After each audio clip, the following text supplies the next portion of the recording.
नमस्ते। KP college की online class में आप सभी का स्वागत है। मैं सीमा शर्मा आज आपके सामने BA second year home science की क्लास लेके आई हूँ। आज हम सेकंड पेपर के अंदर विटामिन पढ़ने जा रहे हैं। विटामिन B3 जिसका नाम होता है नियासिन। अब नियासिन के बारे में आज पढ़ेंगे कि नियासिन क्या है, इसकी खोज कैसे हुई थी और ये इसकी कमी से क्या कौन सा रोग होता है और इसको लेने से हमारे शरीर को क्या फ़ायदे हैं। तो सबसे पहले अगर देखा जाए तो नियासिन तत्व जो है उसकी खोज जब हुई थी तो वो खोज की गई थी पेलेग्रा रोग की बीमारी जो है उसकी उपचार के लिए। पेलेग्रा जो है उसके उपचार के लिए जब दवाई की खोज हो रही थी तो उसमें पता चला था कि पेलेग्रा रोग जो है वो नियासिन की कमी की वजह से होने वाला रोग है। अब अगर देखें पेलेग्रा जो है, पेलेग्रा इसको अगर देखा जाए तो ये विरोधक विटामिन भी कहा जाता है। विरोधक विटामिन कौन सा हो गया यहाँ पर? नियासिन, क्योंकि ये क्या करता है, पेलेग्रा रोग से बचाव का कार्य करता है।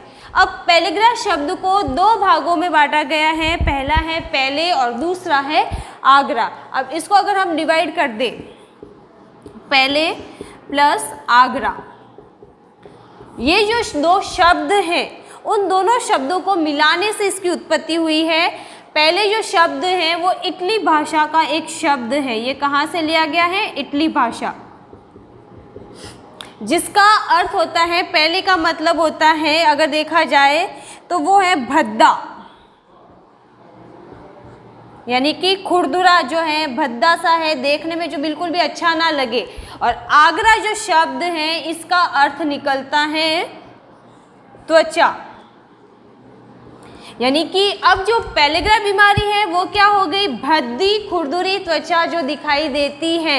यानी कि एक व्यक्ति, चाहे वो बच्चा हो, चाहे वो महिला है, चाहे पुरुष वर्ग है, जिस भी व्यक्ति को पेलेग्रा रोग हुआ है, स्पेशल ज़्यादातर तो ये पेलेग्रा रोग बच्चों में देखने को मिलता है। तो पेलेग्रा रोग में क्या हो जाता है? त्वचा भद्दी खुरदुरी सी दिखती है और वो क्या दिखती है? त्वचा, यानी कि हमारी जो त्वचा का रंग रूप बनावट जो है वो सभी प्रभावित हो जाते हैं। अब नियासिन जो है उसके क्या कार्य हैं उसके बारे में हम पढ़ेंगे। नियासिन का पहला कार्य होता है कार्बोज, वसा और प्रोटीन के चयापचय में ये पूरी तरीके से मदद करता है।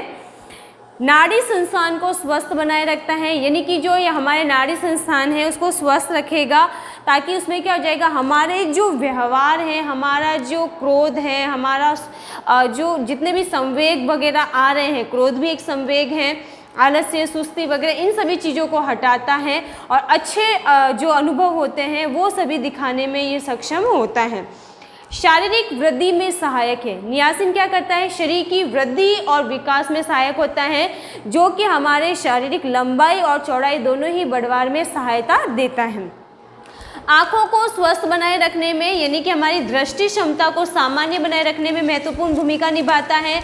आँखों के रेटिना वाला जो स्थान है उसको स्वस्थ बनाए रखता है, ताकि एक व्यक्ति के देखने की जो स्थिति है वो सामान्य बनी रहे, उसमें कोई भी प्रभाव देखने को ना मिले। दूसरा सबसे इम्पोर्टेंट इसका कार्य हो गई त्वचा को स्वस्थ बनाना।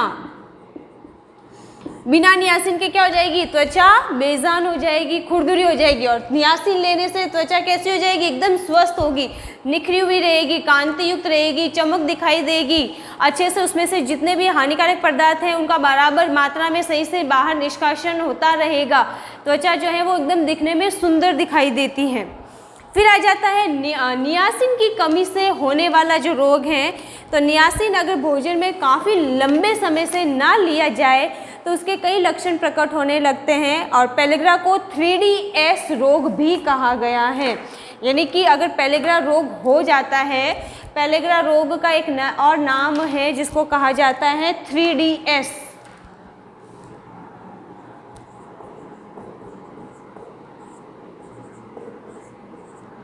पेलेग्रे का एक और नाम है जिसको कहा जाता है 3DS रोग भी कहते हैं, क्योंकि इसके क्या है, 3 लक्षण दिखाई देते हैं। अब ये जो 3D है यानी कि इसके क्या दिखाई देंगे? 3 लक्षण। पहला लक्षण अतिसार, दूसरा त्वचा रोग, और तीसरा जो लक्षण दिखाई देगा वो लक्षण क्या हो जाएगा, पागलपन। सबसे पहला अतिसार। अतिसार को एक अलग नाम से हम सभी जानते हैं, वो है दस्त। दस्त सभी जानते हैं कि क्या होता है, तो यानी कि जब व्यक्ति के पाचन संस्थान में कोई विकार उत्पन्न हो गया, पाचन संस्थान जो कि भोजन को पचाने का कार्य करता है, अब उसमें कोई विकार उत्पन्न हो गया तो क्या हो जाएगा, भोजन का पाचन सही प्रकार से नहीं होगा, पाचन अंगों में गड़बड़ियाँ उत्पन्न हो जाएगी, जिसकी वजह से क्या हो जाएगा, दस्त वगैरह की समस्या उत्पन्न हो जाएगी, और अधिक मात्रा में हमारे शरीर से खनिज लवण जो है उस अतिसार के माध्यम से शरीर से बाहर निष्कासित हो जाएंगे। भोजन का पाचन अवशोषण सही प्रकार से नहीं हो पा रहा है, तो पोषक तत्वों की लंबे समय से क्या हो रही है, शरीर में कमी हो रही है। अधिक मात्रा में दस्त होना यानी कि निर्जलीकरण की समस्या भी हमारे शरीर में उत्पन्न हो रही है। होठों की श्लैष्मिक कला क्षीण होकर नष्ट हो जाती है, यानी कि होठों के जो किनारे वगैरह हैं उसके ऊपर की जो झिल्लियां हैं वो नष्ट होती हैं, पपड़ियाँ निकलना शुरू हो जाती हैं। मुंह जो होता है वो पूरी तरीके से नहीं खुल पाता है। अब जो होठ हैं, यहाँ बात हो रही है कि अगर जैसे 3 लक्षण में जिसमें होठों के अंदर अगर देखा जाए तो इसके जो किनारे हैं, इन किनारों पे घाव हो जाते हैं, यानी कि व्यक्ति जो है अपना पूरा मुंह नहीं खोल पाता है, बातचीत भी बराबर नहीं कर पा रहा है, भोजन भी नहीं ले पाता है। जीभ व होठ अगर देखे जाए गहरे लाल रंग के हो जाते हैं, किसी भी भोजन को खाने और निगलने में उनको समस्या होती है और भोजन को सही प्रकार से वो ग्रहण नहीं कर पाते हैं। अतिसार समझ में आ गया सभी को, दस्त की समस्या। दूसरी समस्या है त्वचा रोग, 3 लक्षण यानी कि 3DS।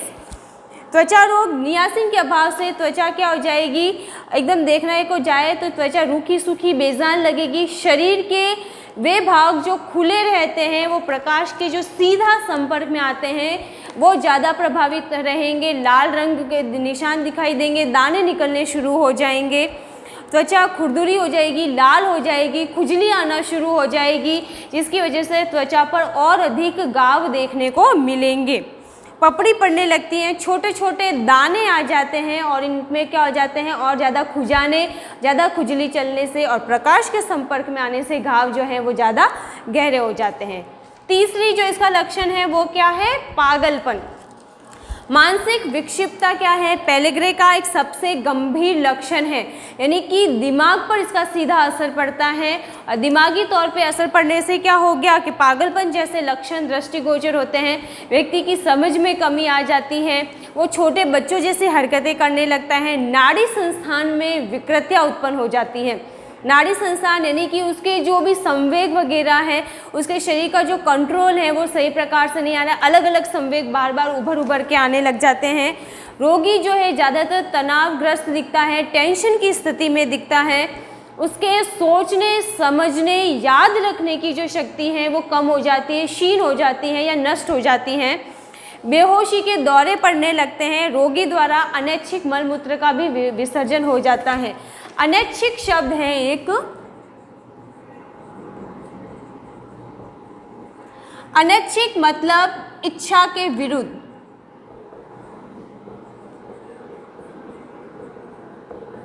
यानी कि जिसमें हमारी इच्छा नहीं है लेकिन वो हो रहा है क्योंकि उसके शरीर का स्वयं का बैलेंस नहीं है। अब जिस व्यक्ति को पेलेग्रा रोग है उसके शरीर पे कोई कंट्रोल नहीं बिठा पा रहा है, जिसकी वजह से वो ना चाहते हुए भी उसके कई बार कहीं पे भी किसी भी स्थान पे मलमूत्र का विसर्जन हो जाता है।